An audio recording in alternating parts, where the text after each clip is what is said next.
Hello, Midwest mountaineering friends. It's getting nice, time to get out there, and boy, the wilderness has seen some pretty heavy use this year. So today we're going to do a little show on packing and portaging.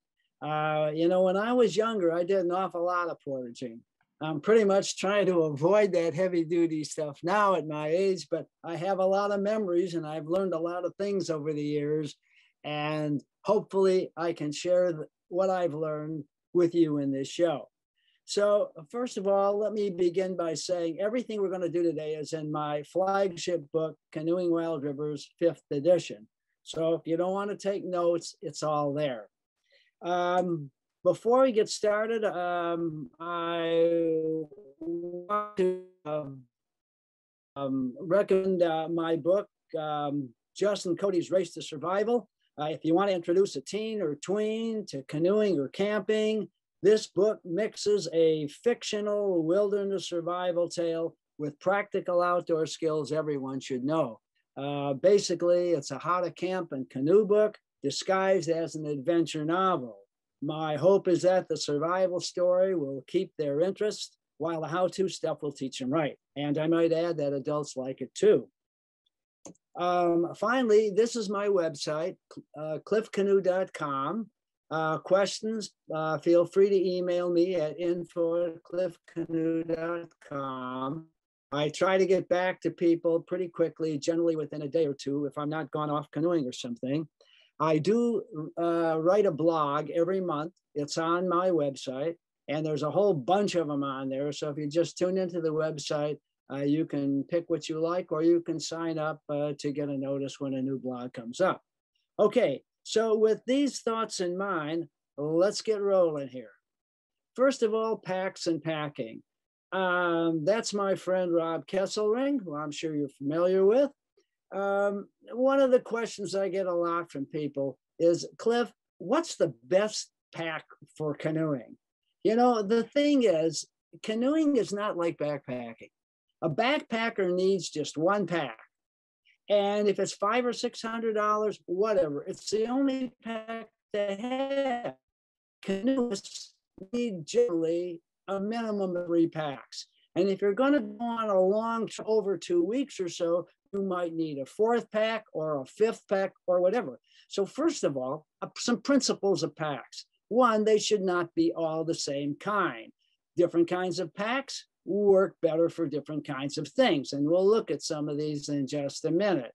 Secondly, if you learn to pack with a tumpline, and we'll get into this later, it completely frees you up for the kind of packs you can get because you don't have to depend on a sophisticated suspension system to carry the pack comfortably. Okay, more on this later. Here's a couple of packs. Let's look at the one on the right, first of all. This is a waterproof dry bag. Now, we see a lot of these on. I think these are great packs. They're wonderful packs for rafting, which is what they're designed for, but they are not an ideal pack for canoeing. Here's why. A pack like this, yes, it's waterproof until you get holes in it. But when you are in a raft, this thing is in the raft pretty much all day, and then you take it out at night. Canoe trips are different. Those of you who've canoed in the boundary waters, you know you often have a portage every 20 or 30 minutes. Packs come out, they're slammed hard on the ground. Sometimes they're tossed up on a rock. They're picked up and carried, shoved back in the canoe. This can happen many times a day. Point, these packs will develop holes pretty quick on a canoe trip. And the rockier the area, the faster they're going to develop holes. So this is not to say these are good packs for canoeing. They would be good for canoeing if you didn't have to portage them so many times. So I would discourage you from buying a pack like this. Now let's look at some other packs. This happens to be a pack by Cook Custom Sewing. I'm carrying it on a tumpline. I have another canvas pack over here. As you can see, this is kind of an unwieldy mess what we have here. These packs are going to be scraping things and being set down. So you don't want a pack like this that's going to just be damaged by the abuse. There are also hard packs. Now, before we look at the hard packs, let's end by saying soft packs are ideal for things like sleeping bags and foam pads and clothes and so forth. But what do you do about cookware, stoves, axe, saw, stove fuel, and so forth? For that, there's a variety of hard packs. Let's look at some of them. A popular thing among my friends, I'm not crazy about it, but my friends love these things. This is simply a bucket here with a spin-on plastic lid here. It's called a gamma lid. Okay, it's completely waterproof. You do have to carry it by hand over a portage, or Cook Custom Sewing makes a pack like this. This baby fits inside. I like this combination because it also has a zippered top, like so. You can put other gear in it, and it has two zippered side pockets. I still use stoves that require white gasoline. I do not like to pack gasoline along with either personal gear or cooking gear. So I like to have side pockets just for stove fuel, okay? So this will take that. This is one of my favorite packs here. This is a foam line pack by Cook Custom Sewing. I put food primarily in here. It'll keep stuff cool, reasonably cool for days. Now, this is an old EM wanigan. They don't make these anymore, but this is a box and it's flat, okay? It's flat like this in a canoe, but then it tips up and carries on a portage. So this is a great pack for things like hard food items, peanut butter, jam, stuff like that, cooking gear, anything like that. You don't want to put eggs in this though, because this thing flips up when you carry it and can damage the eggs. Hey, Cliff, can you hear me? Excuse me? Hi, Cliff. Could you? Everybody, yeah. Oh, sorry. I'm just having a little bit of trouble hearing you. You're kind of going in and out. Could you turn your video off? Because I think you'll get a better internet signal. Okay, sorry about that. Turn my video off. Stop video. Okay. Perfect. Thank you so much, Cliff. Sorry about that. Okay. Okay, folks, my apologies if I'm going in and out. I'm sorry you can't see my face anymore, but here we go. This is a barrel, and there's a lot of confusion about barrels because virtually all outfitters pretty much like barrels. Now, do they like barrels because they are the best pack for the job? Actually not. They like barrels for one reason. They're watertight. And the average canoe tripper who rents these things or uses them is not very efficient at waterproofing. So this way they can put their stuff in a barrel, snap the top down, and they don't have to mess with waterproof bags and all sorts of things like that. Now, barrels are great for things like cooking gear, cookware, saws, axes, stoves, bulky items that would gouge your back. And I like to have a barrel on my canoe trip, but I don't like to have generally more than one because they take up a lot of space in the canoe. And as items are used up, they don't get any smaller. Here's an old-fashioned solution to the same thing. This is an Adirondack pack basket, Nash pack basket with a waterproof bag inside it, inside a #2 Duluth cruiser pack. So these are all different options for packs that you can use. The point is you need at least 3 packs and they shouldn't be all the same. And this way you can have the best pack for every job. Okay. All right. Here's the pack basket, as you can see here. And what some of the things that I have in it: stove, hatchet, and so forth, with some little pockets for personal things. There are 2 waterproof bags on the outside of this. These happen to be Army clothes bags. They're waterproof. So I seal the first one and the second one over the top. I have capsized a couple of times with this unit, and everything is completely watertight. Let's look at some principles of waterproofing, because it really doesn't matter what kind of pack you have. If you're using a soft pack, you're going to have to waterproof the contents of it. Let's start with the sleeping bag. Now, if you get your sleeping bag wet, it's a very big deal. And there used to be an advertisement that said, oh, buy a synthetic sleeping bag because if you get your down bag wet, you have a big problem. Well, guess what? In all my years of canoeing and camping, I've never gotten my down bag wet. And neither will you if you pack in a waterproof manner. So what some people will do, they'll just take their sleeping bag and they will stuff it into a fully waterproof pack with a roll down closure. You can buy these packs at Midwest Mountaineering. You can get them almost anywhere. That's maybe a good way to go if you're not going to be doing a lot of this stuff. What do I mean by that? I mean that it's a single layer of material. And every time you stuff that sleeping bag into that waterproof pack, you abrade a portion of that inner waterproof coating. So if you want to use a waterproof bag like that, first, pack your pack inside a stuff sack. Now, the stuff sack need not be waterproof. In fact, the stuff sacks like this, there's no point in calling it a waterproof stuff sack. I mean, come on, guys, there's a big hole right here on the end. So what you're going to do is you stuff your sleeping bag in here first, then stuff it into the waterproof bag. This keeps things like zippers and toggles and things from abrading the inside of the pack. Now, that's one situation. Here's another way to do it. First, stuff the sleeping bag into a nylon stuff sack that need not be waterproof. Then put that inside a waterproof plastic bag, just like you see here. Now, the rule is the plastic bag should be twice the length of what you are stuffing. In other words, twice the length of the sleeping bag. Then spin this thing around, spin the end around, roll it over, and secure it with a bungee like you see here. Now, this is the waterproof layer. Now, each day when you wake up in the morning or before you get to bed at night, you want to check the integrity of this plastic liner. Simply blow some air in it and see if it holds air. If there's a leak, well, that's why God invented duct tape.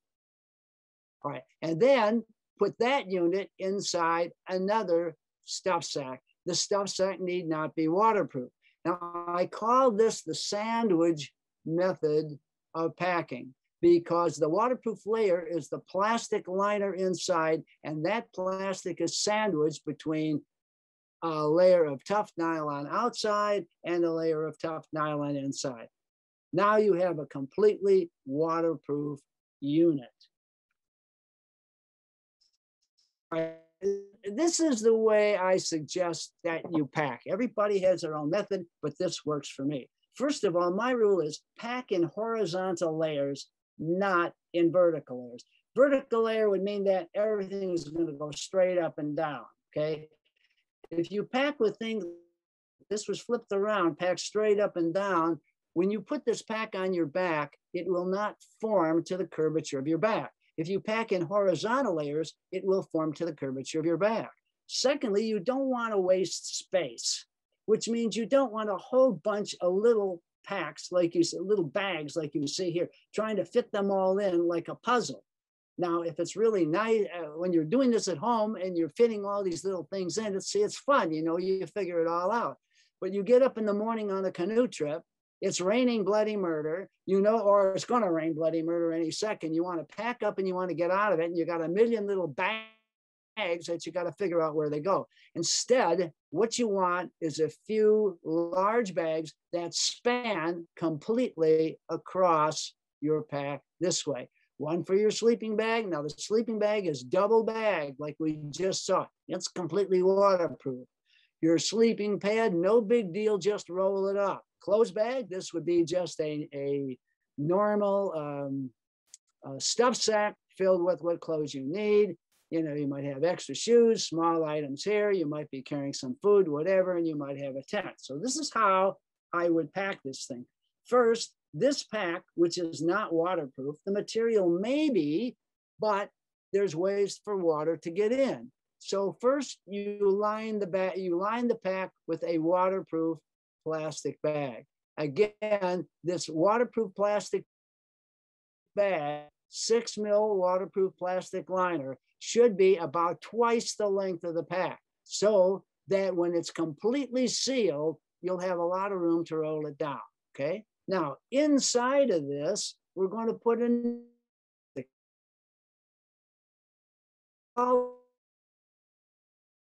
when you stuff in here, this bag, the inner bag, will take the abrasion of the stuffing. Now, eventually you're going to get holes in this inner bag. When you do, again, that's why God invented duct tape. Okay, you almost never have to replace that inner bag or the outer bag. You just keep patching it. So pack like so, and then roll down the inner bag. This is the waterproof layer. Excuse me, this is the abrasion layer right here.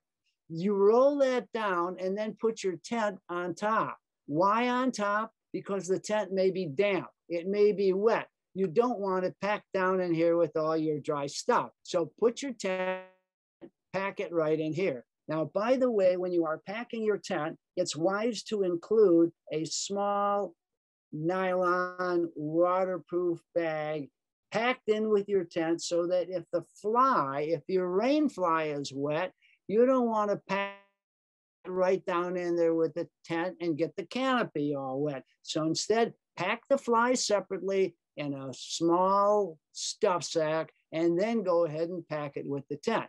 And then what you'll do is you'll seal down this top liner like you see here. And then you will put the poles, if the poles are short enough to fit in with the tent, they're not, put a longer bag like you see here and attach these two little loops to the end. So they'll go under the flap like so and go around in here. And this just keeps them from sliding out and losing them in a capsize. It doesn't matter if the poles get wet. That's not going to hurt a thing, but you don't want your tent to get any wetter than it is, okay? So now when you close this thing all up, this unit is completely watertight. I vouch for it. We've had capsizes on major trips in northern Canada, and nobody ever gets their stuff wet. Point though, you got to make a fetish of this waterproof. You can't just haphazardly roll the stuff down. Now, here's your liner. Here's the waterproof liner. There's another option you can do.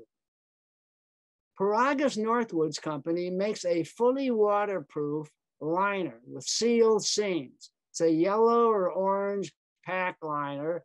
It's about twice the length of your pack. So here you can see, and this works really well. Here you can see the system. Here's the inner abrasion liner. Everything is packed inside like you saw on the slide before. This gets completely rolled down. Tent goes on top. Waterproof liner gets sealed over that. Holes go on top of that. This system works, and it works really, really well, and it works with any soft pack. Okay, let's look at the canoe. Except you want your canoe to ride neutral. You don't want it tail heavy. You don't want it bow heavy. Yes, there are reasons sometimes you want a tail heavy canoe. There are reasons sometimes you want a bow heavy canoe. The smartest thing is to pack it dead level because you don't know what's around the bend. Okay. If you've got a canoe with a weighted tail and all of a sudden you go around a corner and you have to back ferry, you're going to wish you had a weighted bow, and vice versa. Best thing to do, pack neutral. Secondly, the lower you can put those packs, the better. Now, people badmouth Duluth packs a lot. And, I like Duluth packs, but then again, I use a tumpline. Again, we'll cover this shortly. One of the things about Duluth packs is they're like a big pillow and they're designed to sit upright in a canoe. So the weakest part of the waterproof liner is up here, which means this pack can sit in water and sort of slosh around and no water's going to get inside. But if you sit it sideways, like you see here, water can get in, okay? So these are just some thoughts about packing the canoe. Oh yeah, don't overload your canoe. And while we're talking about overloading, let's talk about high loads. This is actually an interesting story. My wife, Susie, said, don't tell stories, but this is an interesting one. This is the Snake River in the Yukon. And we picked up this caribou rack along the Snake River. And the only place to put it, of course, was on top of the canoe. Susie said, I'm not losing this thing, you tie it on. And I said, you know, Susie, this is not a good idea. This thing sticks up 4 feet in the air. You know, if we have to go under something, we could get caught. We could have a real problem. You know, she said, tie it on. I tied it on. So the snake was very, very, very, very fast this time of year. It was basically flooded, and we were in a very narrow part of it, starting to do a left-hand turn. And I saw all the debris built up on the right side of the shore. Spruce trees were just pointing straight down 2/3 of the way across the river that had been blown down by wind. I knew the only way to get down this was to do a strong back ferry to river left and to hold that ferry with that tail tucked tight against the shore. And that's what I did. Still wasn't quite enough room, and the bow grabbed a rock, spun around, and I got shoved over to river right, facing upstream, and the tines of this thing got caught between a spruce tree. Now, the spruce tree was probably 2 or 3 inches thick, caught right in between the tines. So I'm facing upstream, spruce tree across here, current pushing me back, and literally about 30 feet behind me is another down tree. What to do? I don't know what to do at this point. I can't get out of here. If I do get out of here, I'm going to drift back into the sweeper, which is right behind me. Somehow I got to get over to the right shore. So I said to Susie, I said, you know, I'm going to cut this thing loose. I have to cut it loose. We'll never get out of here. So she's mad at me. All right, cut it loose, cut it loose. And I know I have to act fast. So I'm holding my $150 sheath knife in one hand, and as soon as I cut this cord, I drop the knife to the floor of the canoe, no time to put it away, immediately snap the canoe to the right and yell, paddle, paddle, paddle. And so we really pushed on it as hard as we could. We started ferrying across, and just as we were almost about to make it, Susie reaches down and grabs the now sinking antlers. I could have whacked her with a paddle at that time, but I love her too much. And fortunately, we made it to shore. Now, I bring this up because high loads are not a good thing, especially a high load that is tied on your canoe, because bad stuff, weird stuff happens on these canoe trips. Portaging. If I can give you just one tip about portaging, I would say get a comfortable yoke. Now, many years ago, when Canoe Magazine was still Canoe Magazine and not Canoe and Kayak or Canoe and SUP or whatever, I received a number of yokes to test. There was, I think, 3 or 4 different yokes. And I said, well, hey, I'm going to Canada. A running trip in Canada with the Science Museum. I'm going to put a different yoke on each boat, and then we'll just watch and we'll see at the portages which canoe is left for last. Well, that's the big eye opener. After the very first portage, everybody wanted the canoe with this style yoke on it. This is called the Minnesota yoke. It's been around probably for centuries. It's big, it's ugly, it takes up a lot of space, but it's wonderfully comfortable. Now, one of the problems is engineers get into the act here and they try to design the most perfect yoke. I think that's fine. I love engineers. My dad was one of them. But you also have to spend serious time in the wilderness if you understand what a yoke needs to do. You're going to be going uphill. You're going to be going smartly downhill. This pad's going to be, the canoe is going to be facing on an angle like this. It's going to be facing on an angle like this. You're going to be crawling under down trees. For that, you can't have a yoke that's got a bunch of curves in that just fits your shoulders perfectly, because it's going to dig in when you go down or dig in here when you go up. This is the style yoke you want. Now, furthermore, yeah, I know it's ugly. I know it's fat, but it's the most comfortable yoke of all. So this is how it looks on the side, where it runs sort of right down my arm, like you see here. And here it is from the back. And you'll notice the side of this is roughly real close to almost being exactly in line with my shoulders.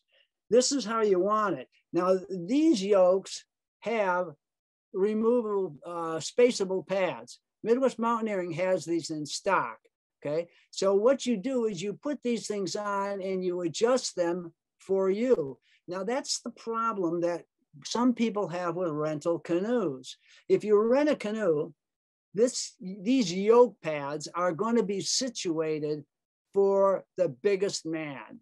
You get a woman with narrow shoulders, you get a teenager with narrow shoulders. If these pads are too far apart, it'll come right off their shoulders. If they're too close, they're going to dig in right over here, and it's going to be very hurtful. So the best thing you can do is get a yoke that can be adjusted in or out. And by the way, if you're renting canoes and the canoe, and you make your own yokes, or the canoe has a bar like this, if you ask the outfitter if you can take the rental yoke off and put your own on, they're more than happy to let you do that. You may have to put it back on after the trip, but they'll be happy. They won't bother. To my wife Susie, in the province of Nunavut, used to be called the Northwest Territories. We're probably 50, well, this is the big portage, so we're probably only 3 miles now from the Arctic Ocean. Well, look at this. I love Susie, but you know what? She's like a walking garage sale. Stuff should be in packs, not carried loose. And it's not smart to carry stuff in front of you like this because you can't see your feet. Now, I know there are a number of packs that have D-rings and things here that allow you to clip things on. Not a good idea. In fact, I have a rule on my canoe trips, and the rule is no chest carries. Why? Because if you can't see your feet, you'll trip. And if you trip and you hurt yourself, now it's everybody else's responsibility. I'm sorry, I'm very emphatic about this. Do not carry stuff on your chest. If you want to carry stuff on your chest, there's a proven way to do it. It's been a proven way for thousands of years. And it looks like this. It's called the tumpline. Now it says Maya porters could lift 60 pounds or more easy. Okay? So now if you look at this porter here, who's carrying this entire load on a tumpline, no shoulder straps and no hip belts. If hip belts worked so well, the voyagers would have used them. They were not stupid people. If hip belts worked so well, Himalayan porters would use them. They don't. If shoulder straps work better than tumplines, Himalayan porters who carry your packs up the mountains for you would use them, but they don't. Now, just notice here where the tumpline is and where it's attached. It is most people, they have problems because they think the tumpline goes over your forehead and pulls your neck backwards. Wrong, it does not pull your neck backwards. It goes up here on your head, and the force is actually almost straight down on your body. So, but the problem is, you see, most Americans are like the 8th graders I used to teach. If they don't get it instantly, they don't want to learn it. The fact is, to adjust a tumpline is an individual thing. 1 inch, excuse me, half an inch, too long or too short is misery. So what works for one person doesn't work for all. You have to adjust the tumpline for you. Now notice where the tumpline is mounted. He's got it way down here on the bottom. Now it wouldn't have to be this low, but the point is the lower you get it, the better it works. And we'll see some more indications of this as we go on. Here I'm with my carry pack. Now the beauty of the tumpline is it allows you to double pack. Now this pack here weighs about 40 pounds, I guess. This thing is a little heavier than it looks because it's got my satellite phone in there, and it's got a stove, and it's got some other heavy stuff. And this thing weighs about 20. So together this load is 60 pounds, and I'm not hurting at all.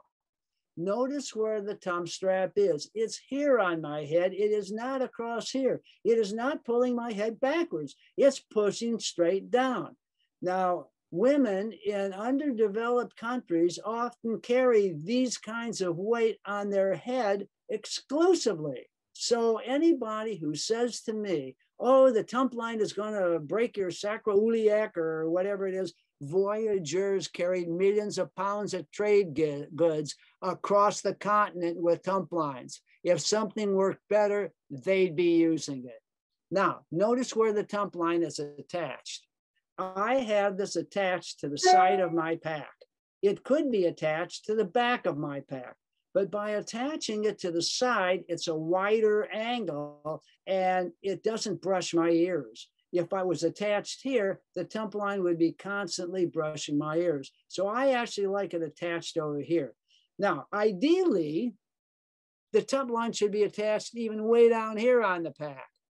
Yes, you would even get a better carry that way. The problem is the strap then becomes so long, it gets in the way, you trip over it. So best attach it higher, okay? Now, the rule is wherever the shoulder straps kick in, the shoulder straps are sewn to the pack right here.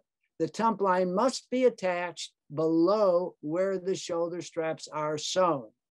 So they're sewn right here, and the attachment, as you can see, is actually lower down here. Now, this is the best advice I can give you. It'll take you a little getting used to get used to the tumpline, but when I've shown people on my canoe trips how to do this with a crew of 10 people, quite honestly, 9 out of 10 like it. And after the first few portages, many of them won't even pick up a pack if it doesn't have a tumpline on it. Here's another example. This is a pack with the tumpline attached right over here. It's exactly in line with the shoulder, where the shoulder straps are connected. This works. It's not quite as good as it would be better if he had it attached about here, but hey, that's how the pack came and it works. Again, look where it is. It's not on his forehead. It is not pulling his head backwards. The load is straight down. This way, you can look down. You look down about 15 feet in front of you, 10 feet in front of you, and off you go on the portage trail. Here's the same slide you saw before, but now you can have things in perspective. Here I'm climbing over, this is the Steel River in Ontario, by the way, first portage on the Steel River.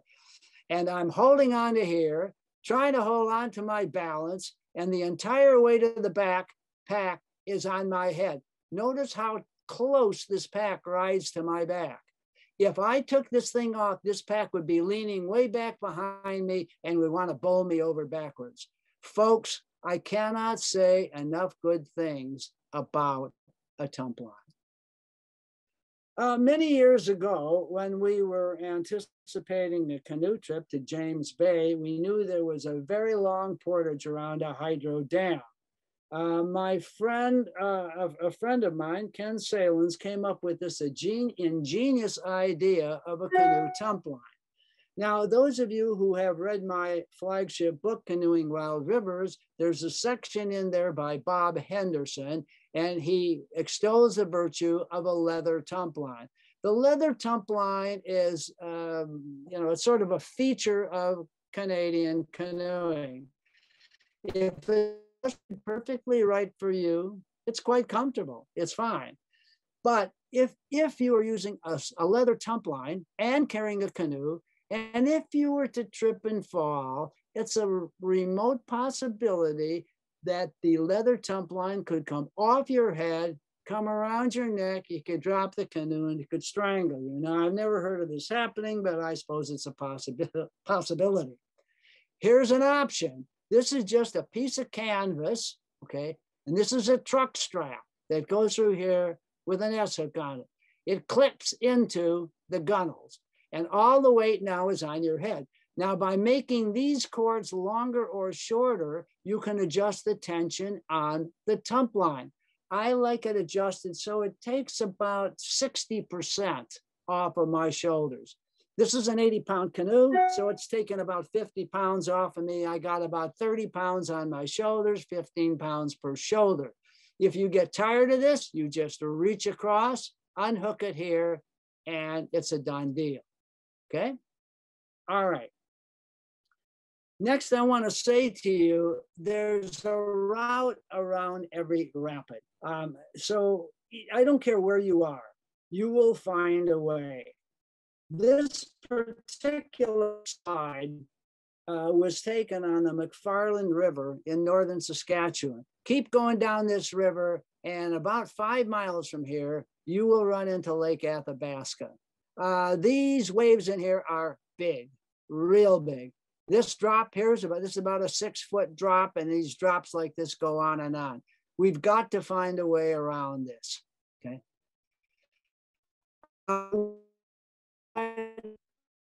Some people said they portaged there. We went back to River Right. We looked here. There was an old blaze on a tree that had been there for probably decades. I don't know, but it was definitely a blaze and the start of a trail. I had a crew of, there were 10 of us. We spent over an hour looking for that trail. We couldn't find it. So we went to bed that night, and I said, well, we got to look for it tomorrow because we're not going down this thing. The following morning, we had breakfast. We broke up into crews. I took 2 guys with me. I went out to the west this way, or to the east, I guess that would be, to the right. I went on a compass course for about 40 minutes, couldn't pick up a trail, came back, still nothing. Okay, by that time, one of the other crews had reported seeing the semblance of a trail that looked like this. And it sort of went, followed the river, went in the direction we were going. The problem, it was totally overgrown with trees. What to do? No way can you get a canoe through this. So, you know, there's been a lot of debate about, should you bring an axe and a saw on a canoe trip? The problem is, those of us who do these difficult trips, we're programmed by the events that happen. Now, somebody who's gone to the Boundary Waters Canoe Area year after year has probably never had to clear a portage. Why? Because federal authorities are doing that for you. They are not doing that for you in the remote wilderness, which means if you want to get your boat and pack through, you better have the tools to do it. Now, actually, this particular portage, this was a 2-day portage. This was, I think this was about a 3 or 4 mile portage around which led us right into where we're almost into Lake Athabasca. It took us 2 days to do this. We had a camp in the middle of this portage, okay? And here you can see, this is where we actually stopped for the night. And then we had to send somebody, and it was about 1/8 of a mile back to the river now to get water so we could make dinner. Point, bring tools to clear portages. What we had 2 3/4 axes like this, and we had 2 saws that looked like this, and we needed those tools. So, you know, I guess my point is, don't let somebody talk you out of bringing your axe or saw on a canoe trip, because the experience you may have in a place where the portages are cleared for you and the campsites are cleared for you are simply not what you are going to find in the remote outback. Okay. Sometimes you have portages that look like this. So you got to be prepared for them. This is the Kopka River in Ontario. Here we're dropping the canoe down into the river, a distance of about 25 feet. And you'll notice we have lines on the end of our canoe. There's an old saying canoeists have. Canoeists always have lines on the end of their canoes. Canoers never do. In fact, I would submit to you, if you go to the Boundary Waters, look around. If you see a canoe with lines on the end, neatly coiled and stuffed under a loop of shock cord on deck, you know you're seeing an experienced canoeist. Why do you want lines? Not just to handle the canoe going down stuff like this, but sometimes you can line around a dangerous rapid section without portaging it. And if nothing else, you can turn your canoe over at night, you can tie it up, and it will be safe if a high wind comes up. This is another portage on the Kafka. And this is one where we actually had to drop the canoes down on a rope to the bottom. This is a distance of around 75 feet. Up at the top, you can't see it from here because it goes all the way around. There was a big mountaineering rope up there that we used to rig with carabiners and things, sort of a block and tackle to drop these boats out. So these are some of the things that you actually can have happen on your canoe trip. So best be prepared. This is a portage. This is sometimes actually a typical tundra portage. You know, these canoes get heavy, and you know, if you have grass like this is tundra. You can grab them by a group like this, and you can just pull that canoe and drag that canoe. Sometimes we'll be on a hill, the canoe will be loaded. We'll just sort of drop that canoe down the side of the hill and let it just skid down the hill like it's on a ski. Or you can do the double portage like you see here. So, you know, if you can drag the canoe, sometimes it's okay to drag it. You're not going to hurt these Royal X canoes, these plastic canoes. And you know, you're not going to hurt a Kevlar canoe on this stuff either. So I would say, you know, don't worry about it. And bring plastic flagging to mark the trail. A little story here. This is plastic flagging. You can see it on the paddler. This is a pink plastic tape. These come in various colors. You can get it surveying tape. You can get it at any hardware store. This is the McFarland River in Saskatchewan, and we're portaging. And you can see Susie. I love her, but you know, she carries too much. She's got this big pack on her back. She's got all this stuff here. She's got this here, and she's got her paddle. Okay, to her credit, she carries it all, and she smiles during the process. I just love that about her. But we had completed this portage. This was a long portage, and we're in camp. It's about 5:30 in the evening, and I'm making dinner. Somebody says, "Where's Susie?" I said, "I don't know. Last time I saw her, she was probably 45 minutes behind me." And I said, "Look, I'm going to just finish making this thing. You guys go ahead and eat. I'll go back and look for her." So they did. And so I started walking back on the trail, blowing my whistle, blowing my whistle. After about 30 minutes, I hear this tweet, tweet, and I'm following the tweet. I get off the trail, and there she is. She is probably 75 or 100 feet off the trail. Not very far, but just enough that you can't see the trail. And she actually had her sleeping bag all open, stretched out. She was just going to lay down and go to sleep at night. And she figured I would come looking for her tomorrow. And of course, I would have, but I found her now. But the point is, when you do these portages in remote country, it's not like the boundary waters where these trails are often pretty well traveled and laid out for you. Many times, what we'll do is we'll come into a portage, we don't know where it goes. So we might just send scouts out with plastic flagging. First, we want to figure out where this thing goes before we start carrying stuff over it.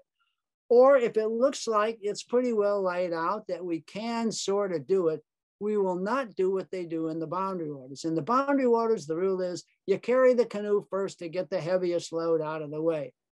In the remote wilderness, the canoe gets carried last all the time. You never carry the canoe first because you don't know where this thing is going. You don't know what lies ahead. So what you do is you carry a light pack, maybe a saw, and a roll of flagging. and you flag in the portage as you go. Then you follow the flagging back and you bring your stuff over. The last person who comes across picks up all the flagging, you put it in your pocket, and you use it for the next portage. And that's pretty much it, folks. I want to thank you for attending, and I want to wish you all a great paddling season. And hey, if you have any questions, I'll do my best to answer them.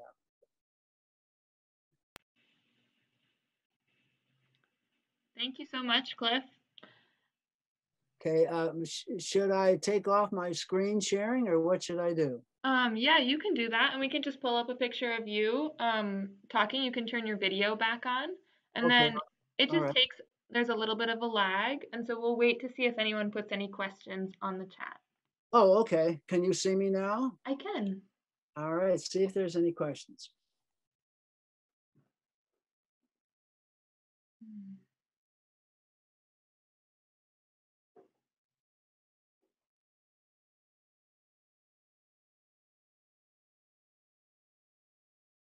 Wow, I must have covered all the bases, huh? Yeah, it was very informative. I guess I have a question. How long have you been using tumplines? Is that like how you started portaging when you were first portaging, or did you transition into that? You know, I never knew about, that's a good question. I never knew about tumplines until I read Calvin Rutstrom's book, North American New Country. And he talks about tumplines. Then I began to do some research, and I discovered that virtually every people in every underdeveloped country in the world carry stuff on their head. I mean, everybody's seen pictures of African women carrying half of their body weight on their head. Your neck is really very, very strong.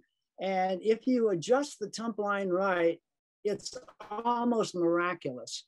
Mm-hmm. And if you want to compare or try to do a compare, put a pack on, walk up, put a reasonably heavy pack on, and walk up a set of stairs. You'll notice that the pack keeps pulling at your back. It's pulling you backwards all the time. Put a tumpline on there, walk up those same stairs, and that pack is just snug and tight against your body. Now, try it a third time, only this time, take the shoulders, take your arms out from under the shoulder straps. You're not using them anyway. You don't need it. And carry the whole thing on the tumpline. Now, you don't have to use the tumpline all the time. If I were a backpacker, which I'm not, I would have three things on my pack. I would have shoulder straps, hip belt, and tumpline. Now, a tumpline comes into its own, super effective when going up hills. It's also great on level, on the flats. Doesn't work well going downhill. For that, a hip belt works pretty well. So I clip my hip belt on when going downhill. I take it off. I use a combination of shoulders and when going uphill. It's a very simple device. You can make one. The easiest way to make one is you just get an old pair of blue jeans, cut off a leg, slice the leg down lengthwise, fold it over 3 times, sew it up, okay? And then just put a nylon strap on each end with a Fast-X buckle, plug it into your pack, and it's a done deal. You can order packs from Cook Custom Sewing, Duluth Pack, Frost River, with tumplines on them. It's a little extra cost deal, but you can get them with the plugins for the tumplines on them. Most other packs, no, you can't. Why? Because Americans don't understand tumplines, but Canadians sure do. Canoe in Canada, you'll see a lot of them. Thank you for the question. Yeah, it looks like we have some other questions. So the first is, do you put the load in front of a canoe, in the front of the canoe for a headwind? Okay. The loose rules are, if you have a headwind, it's nice if the canoe is a little bow heavy. If you have a tailwind, it's nice if the canoe is a little tail heavy. But I would submit to you, you know what, forget this stuff. Forget that nonsense. Load the boat dead level and cope with it. Because what's going to happen is you're going to come around, everything's going to be fine. All of a sudden you come around a point and you got a headwind. You can't be switching, moving gear around. And then you go into a bay and come around a bend, and now suddenly you got a tailwind. So, you know, what sounds really well and let's call it politically correct, doesn't work out that well in practice, because you might change something to be in a headwind. All of a sudden you're loaded bow down. You come around a corner, and all of a sudden you're in a stream. There's a rapid ahead, and you want to be loaded dead level. Okay, so what do you do now? My advice is, if you load the canoe dead level and you know what you're doing with a paddle, you can cope with any variable that's going to be thrown out: headwind, tailwind, side wind, whatever. Load dead level.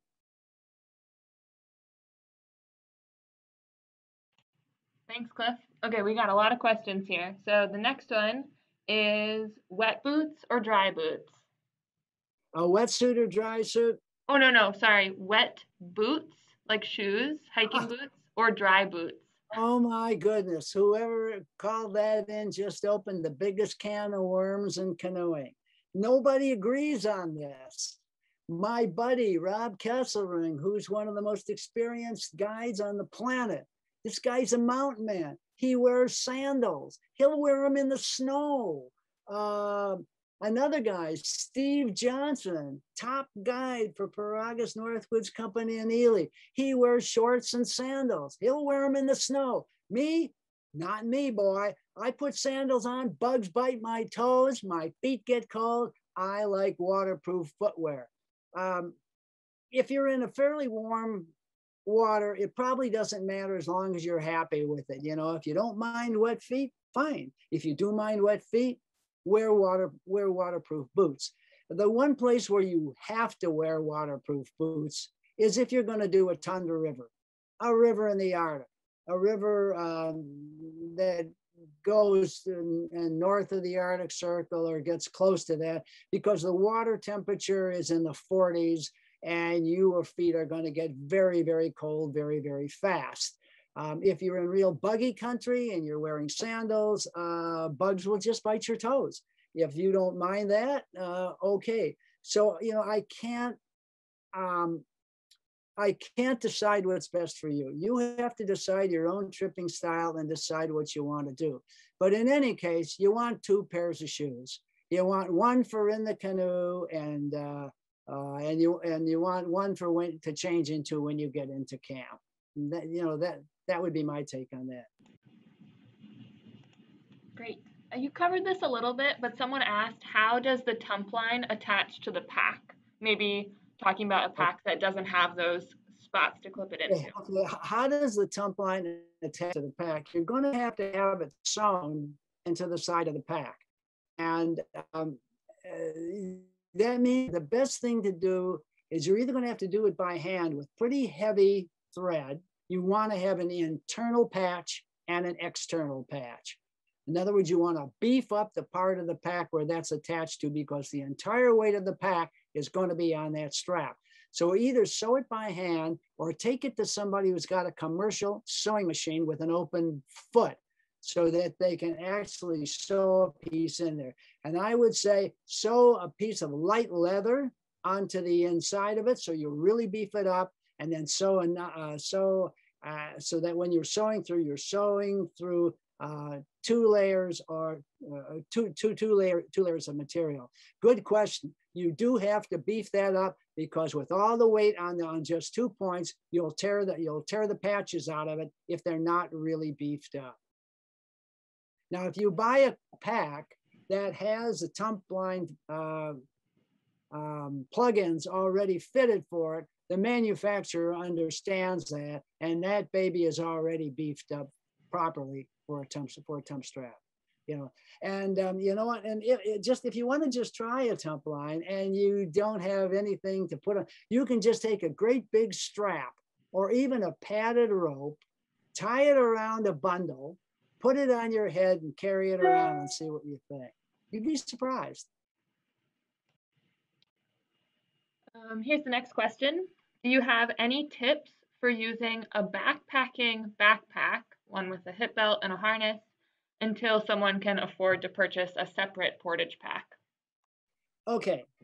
You can, again, I would say you can use, this isn't rocket science. You can use any pack you have.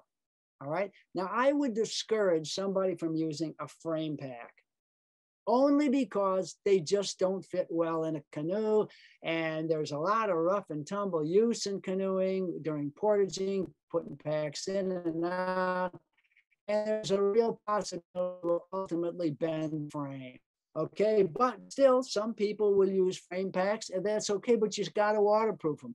If you follow the method of packing that we outlined earlier, it doesn't matter what pack you use. The material does not have to be waterproof. It doesn't have to be sophisticated. You can take an inexpensive duffel bag, pack it the way I've shown you here, and you can use the strap on the duffel bag as a tumpline. You just adjust the strap up. So, you know, my advice is just don't go out and buy the world. Don't go buy stuff. Use what you have, learn the skills. You learn the skills for waterproofing and packing and portaging. And as you do that, you're going to begin to see exactly what you do want. Then when it comes time to spend your money, buy one really good thing. Don't compromise by saying, this is less expensive. I'm going to buy this thing. I know it's not as good, whatever. No, because if you buy a good pack, for most people, it will last you a lifetime. In my entire lifetime, now I've worn out a couple of Duluth packs. They've all worn out the same way. Straps. It's the strap that's going to go.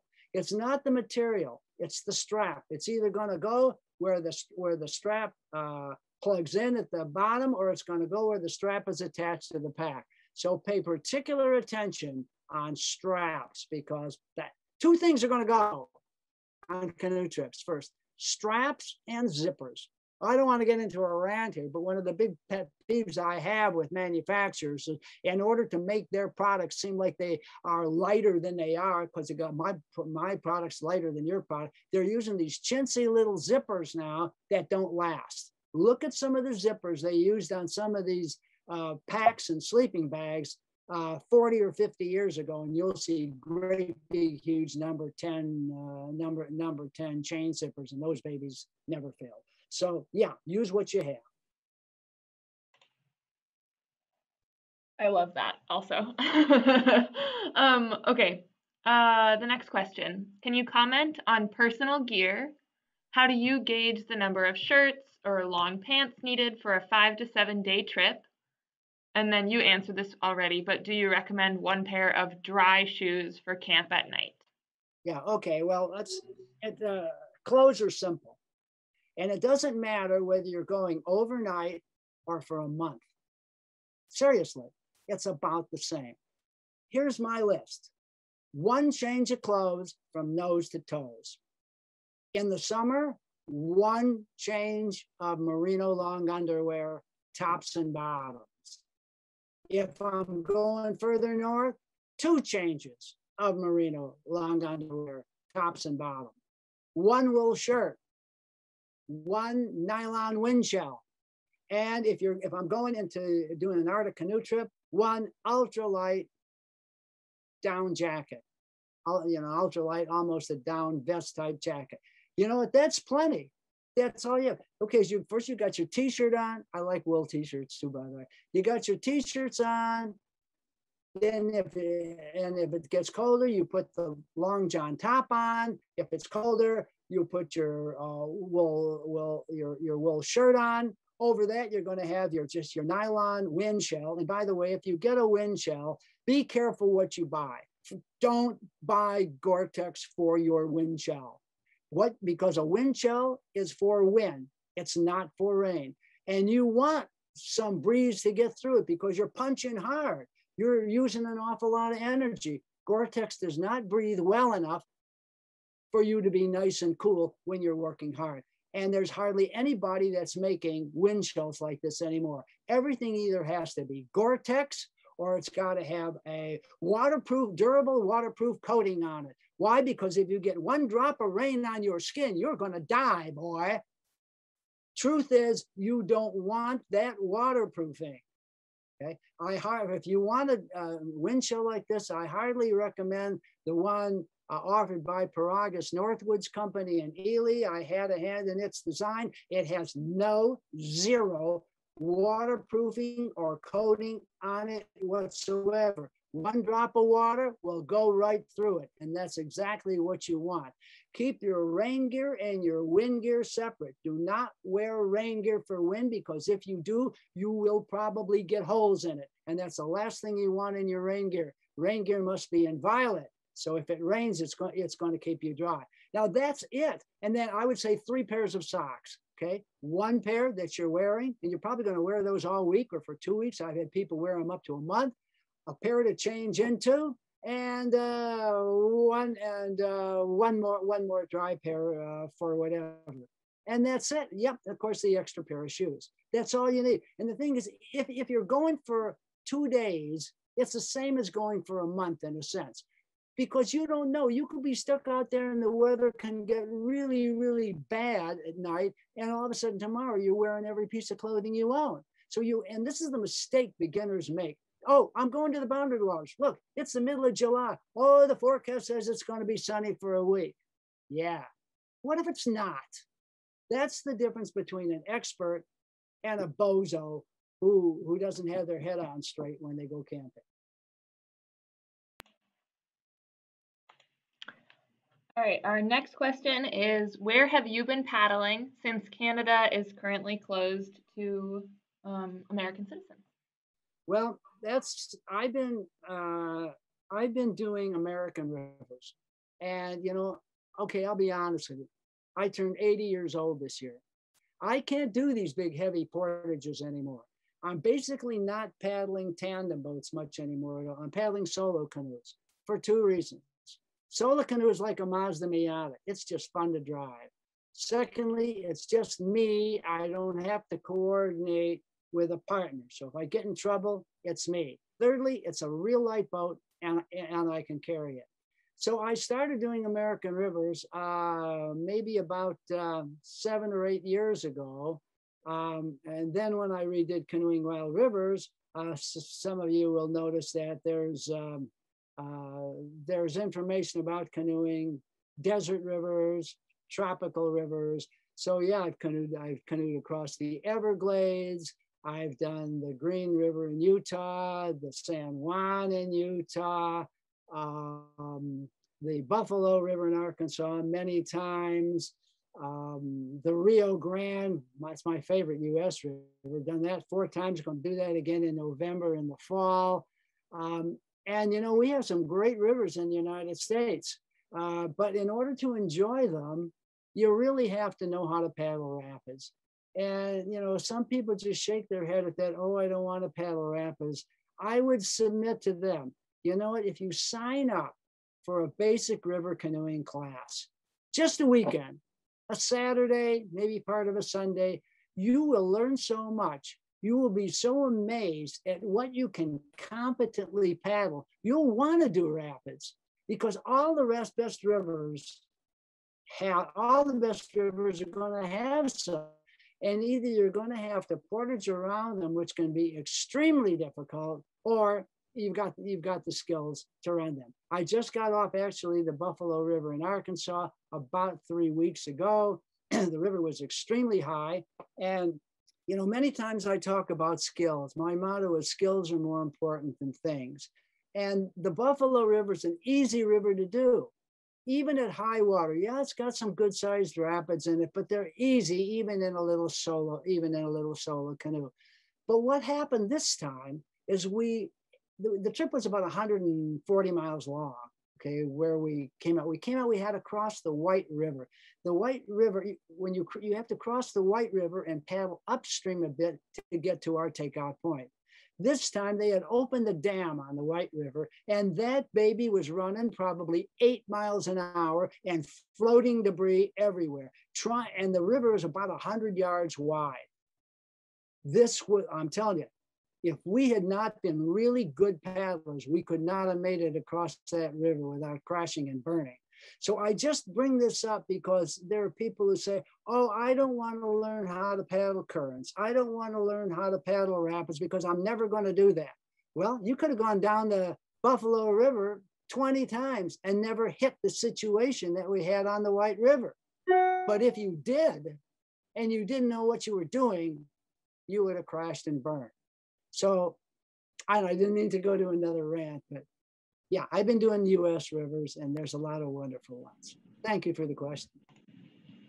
All right, next question. Someone is paddling solo in a tandem canoe sitting in the bow seat facing backwards, and they are wondering if they should be putting ballast towards the front of the boat, but the stern seat, if that's a good idea or a liability. Okay,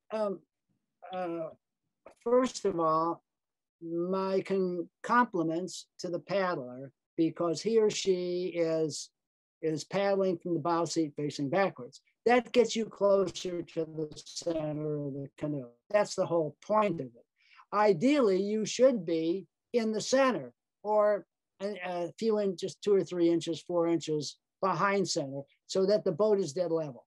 And with a big wide tandem canoe, the problem is the boat is so wide that you need to snug up against a rail in order to really get a good paddle stroke. That's called Canadian style canoeing. So we do freestyle canoeing here in the US in little solo canoes. The Canadians do Canadian style, same basic thing, but in a bigger, wider canoe, and they snug over to the side. The problem with being in the center over in the side is you got to have knee pads, you got to be comfortable, you're kneeling for long periods of time, and that's not all that comfortable with people. So the best plan under those situations is like this person said, yes, be in the back seat, have knee pads, okay? And, you're probably going to have a day pack. Even if you're going out for a couple hours, you got a day pack. So just throw the day pack forward in the boat enough to pretty much level you out. And if you come to moving water where you have to actually handle the boat really, really well, moving around, then the best thing to do is if you've got knee pads, shuffle forward right to the center of the boat, pull your little pack back towards you so you're dead level, and then handle the boat right from dead center. But the rest of the time, I think where that individual is fine. And if there's nothing else in the boat, a little day pack will level the boat out close enough for government work.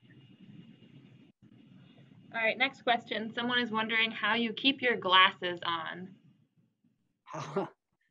Yeah, wearing glasses on a canoe trip isn't a fun thing. It rains, you're getting them wet and everything. I just always wear one of these little straps, around the back as you get in any store. But yeah, you pretty much have to do that. I would not wear a pair of glasses without having a strap on the back. Not that I'm going to knock my glasses off, but if you capsize, glasses are the first things that are going to go. I was always thinking, I wear hearing aids. I thought somebody was going to say, well, how do you keep from losing your hearing aids on a canoe trip? Answer, I don't wear them while I'm canoeing. Awesome. That was the last question, Cliff. And the last comment in here is just a thank you from one of the people who's viewing this. And they said, you're an inspiration and a legend. Thank you very much. That person made my day. Thank you. And I'll just echo that. Thank you so much, Cliff, for joining us at the Outdoor Adventure Expo and sharing all of your expertise and answering so many questions from people. It's awesome to just share all of your knowledge so people can get out and go paddling. And thanks to you, Maddie, and to Midwest Mountaineering for making this event possible. Of course. Thanks for everyone who's watching. And there's another show starting at 4 p.m. That is going to be Kevin Callan with Ontario's Lost Canoe Routes. And feel free, I'll put the YouTube page for Midwest Mountaineering in the chat. And you can go there at any point, and all of the presentations that we've had from this expo and past expos, virtually at least, are posted on there, so you can look back at any of the other ones that you have missed. Thanks everyone for joining us. Thank you again, Cliff. Okay, thanks. Bye now.